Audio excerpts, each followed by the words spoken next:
I'm with VP Agrawal, the chairman of the Airports Authority of India, the leading operator of Indian airports. Mr. Agrawal, welcome to the show. Just one simple question, because the minister, Civil Aviation Minister, been keep on telling that the need of connecting the tier 2 and tier 3 cities, as well as many of the Indian airlines are also starting their regional carriers like Spice, and many other carriers are also planning to connect to the tier 2 and tier 3 cities, and more foreign carriers are also planning to connect to tier 2 and tier 3 cities. But modernization of non-metro airports have not taken off, and how are you going to address to that kind of a demand?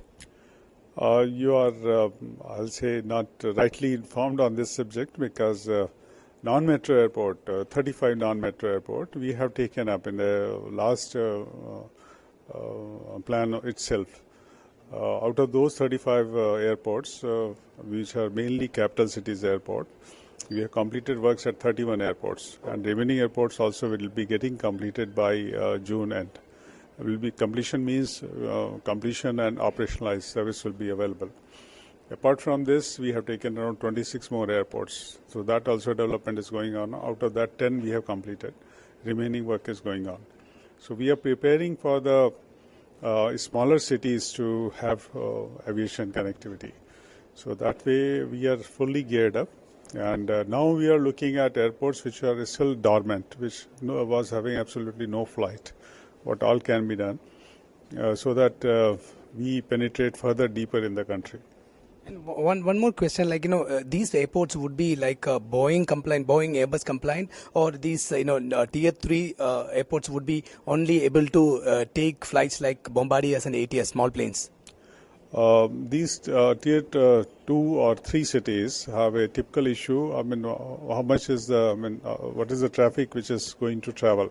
That's the first criteria. Second criteria is what is the physical limitation of that particular airport. So if there is no limitation and there are indications, yes, there is sufficient traffic, we are developing that particular airport for that particular capacity. So that is, funds is not a limiting factor. But where we perceive that there is a problem to have that much of traffic there, then naturally if I create a bigger capacity, it will be underutilized. There I am going with a modular approach. I create a smaller capacity and then go for expansion subsequently. Then comes certain airports which are having their own limitations. So those can be maximum capacity which can be developed, we are trying to develop. And the minimum benchmark I am keeping is that of ATR 72. Okay. One last question is like, Kingfisher. Kingfisher has a lot of dues to AI, and recently you have said that you will be releasing at least 15 aircraft to them. So how will you recover your dues? And what is the take on Kingfisher saga from you? This issue has been deliberated in the ministry, and since India is a signatory to international convention, wherein leasing companies were given certain protection.